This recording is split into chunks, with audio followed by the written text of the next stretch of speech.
গদাই তো আমার ছেলে। বৌঠান, আপনি আমায় বলতেন না 8 জন্মে আমি আপনার ভাই ছিলাম? আপনি তার উত্তরে বলেছিলেন এই জন্মেও তাই। ঠিক, তবে আমিও তো বলতে পারি ঠাকুরপো। তবে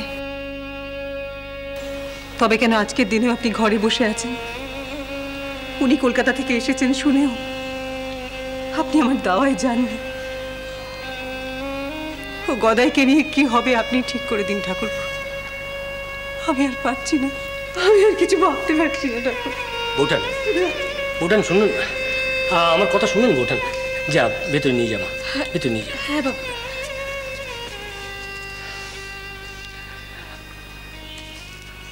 বসুন মহেশবাবু, বসতে আজ্ঞা হোক। বসুন। আগে দোষ নেবেন না, মানে গ্রামে পৌঁছেই আমার উচিত ছিল আপনার সঙ্গে এসে কুশল আলাপ করার। কিন্তু সত্যি বলতে কি রানীমার এত তাড়া ছিল যে সোজা আমি ওদের ভিটেতেই গেলুম। না না, এ তো আপনি ঠিকই করেছেন, দোষের কিছু নয়। বড় সংকট মহেশবাবু, বুঝতেই তো পাচ্ছেন। সবই জগন্মাতার খেলা। তবে উনি এত করে বাজিয়ে দেখছেন, সেখানে কলকাতার মন্দিরও একই দশা। রানীমায়ের শরীর ভালো নেই, তবু তিনি মন্দিরে এসেই পড়ে আছেন। কেন? কেনর কোনো উত্তর নেই লাহাবাবু। তিনি মনে করেন গদাই ঠাকুর সেখানে না থাকলে জগন্মাতার সেবার ত্রুটি ঘটতে পারে। তা কেন? আমি তো শুনেছি গদাই আজকাল মন্দিরের কোনো কাজই করে না, এমনকি মন্দিরের পুজো আচ্ছাতেও তার কোনো ভাগ নেই। আগে তা ঠিক, তবে এসব মন ভেজাবার কথা নয়। হ্যাঁ, আগে না, তাও নয়।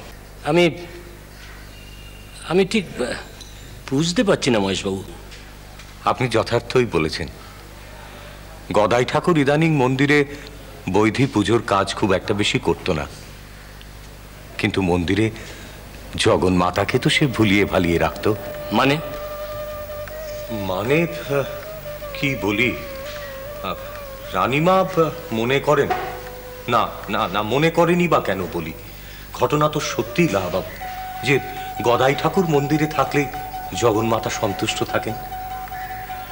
দেখুন, বিগ্রহ পুজো যেমন তেমন নয়, কিন্তু যে কেউ মোটামুটি নিষ্ঠা ভরে করলেই জগন্মাতার তৃপ্তি, রানীমারও তৃপ্তি। কিন্তু মাকে তো গদাই ঠাকুরই সামলিয়ে রাখত।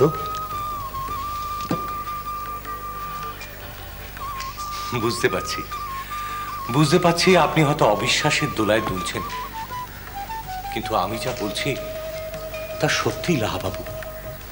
ওই মন্দিরের চাতালে আপনার প্রতিবেশী ছেলেটি দিনের পর দিন যেসব কাণ্ড ঘটিয়েছে, তা যদি আপনারা নিজের চোখে দেখতেন,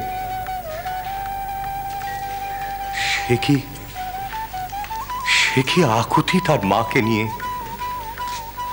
মাকে যখন পেত তখন যে কি এক অনির্বচনীয় তৃপ্তি তার চোখে মুখে। হ্যাঁ হ্যাঁ ধর্মদাসবাবু, তাই রানীমার বড় আশঙ্কা, বড় ভয় যে মা তার প্রিয় সন্তানকে কাছে পাচ্ছেন না বলে যদি তিনি রানীমায়ের দোষ নেন, তাই তিনি আমাকে পাঠিয়েছেন।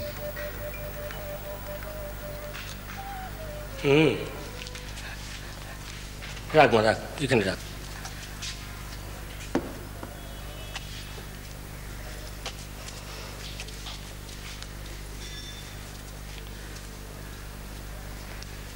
কি যে বলি।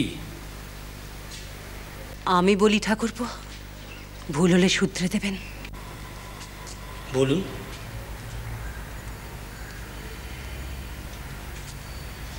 চাটুর্যে মশাই, আগে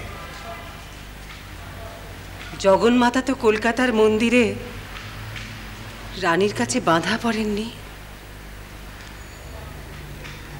তিনি তো বিশ্ব চরাচরে, তিনি এই কামারপুকুরেও আছেন। তাহলে ওকেনে রোষ না দেখিয়ে তিনি আমার ভিটেতে নেমে আসুন না কেন? তার ছেলের আদর আবদার নিতে, আর আমিও তার গর্ভধারিণী মা। একবার যাচাই করে দেখি ও ছেলে কার, আমার না তার।